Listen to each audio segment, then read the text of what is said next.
All right. Then Joshua and all Israel with him moved on from Lachish to Eglon.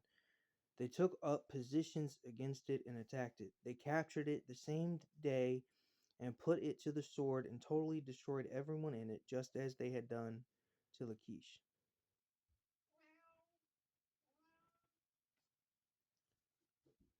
Yeah. Then Joshua and all Israel with him went up from Eglon to Hebron and attacked it. They took the city and put it to the sword, together with its king, its villages, and everyone in it. They left no survivors, just as at Eglon they totally destroyed it and everyone in it. Then Joshua and all Israel with him turned around and attacked Debir.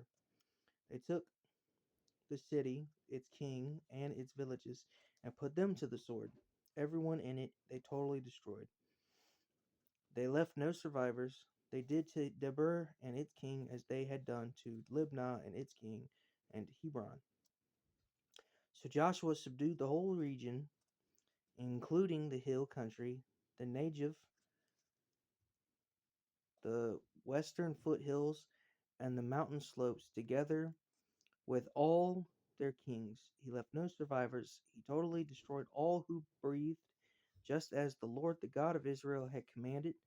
Joshua subdued them from Kadesh Barnea to Gaza, and from the whole region of Goshen to Gibeon. All these kings and their lands Joshua conquered in one campaign, because the Lord, the God of Israel, fought for Israel. Then Joshua returned with all Israel to the camp at Gilgal.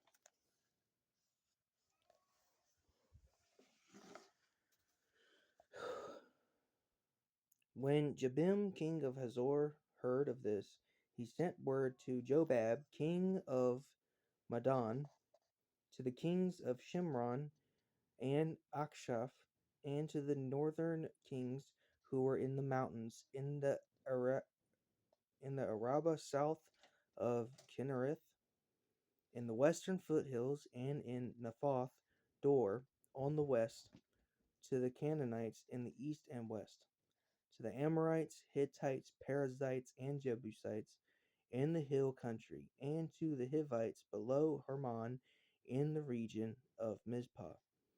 They came out with all their troops and a large number of horses and chariots, a huge army, as numerous as the sand on the seashore. All these kings joined forces and made camp together at the waters of Merom to fight against Israel. The Lord said to Joshua, "Do not be afraid of them, because by this time tomorrow I will hand all of them slain over to Israel. You are to hamstring their horses and burden their chariots." So Joshua and his whole army came together. Er, so Joshua and his whole army came against them suddenly at the waters of Merom and attacked them, and the Lord gave them into the hand of Israel. They defeated them and pursued them all the way to Greater Sidon, to Misr- Misrephoth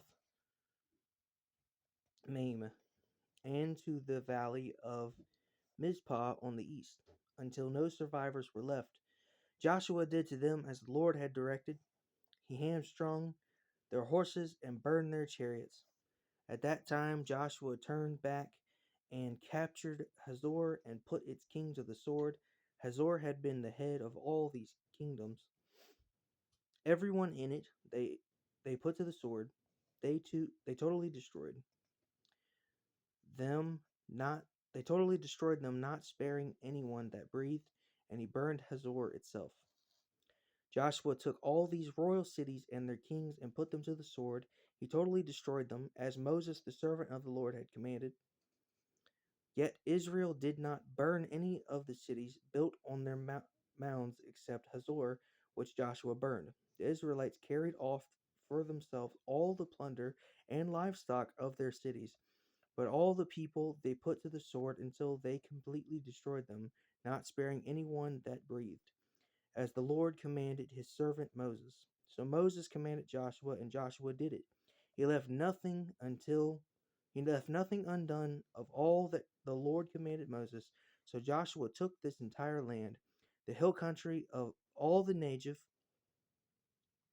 the whole region of Goshen, the western foothills, the Arabah, and the mountains of Israel with their foothills, from Mount Halak, which rises toward Seir, to Baal Gad in the valley of Lebanon below Mount Hermon. He captured all their kings and put them to death. Joshua waged war against all these kings for a long time, except for the Hivites living in Gibeon.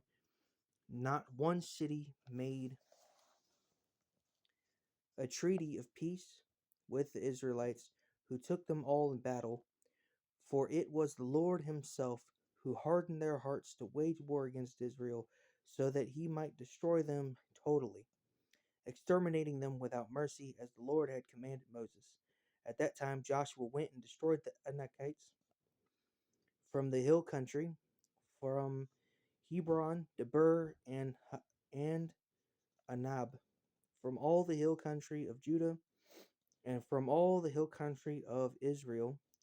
Joshua totally destroyed them and their towns. No Anakites were left, in Israelite territory. Only in Gath and Ashdod did any survive. So Joshua took the entire land, just as the Lord had directed Moses, and he gave it as an inheritance to Israel according to their tribal divisions. Then the land had rest from war. Wow. Just like in the last video, this is a continuation from that last video. That's just awesome. God held the sun in place. And that's just awesome. That's awesome.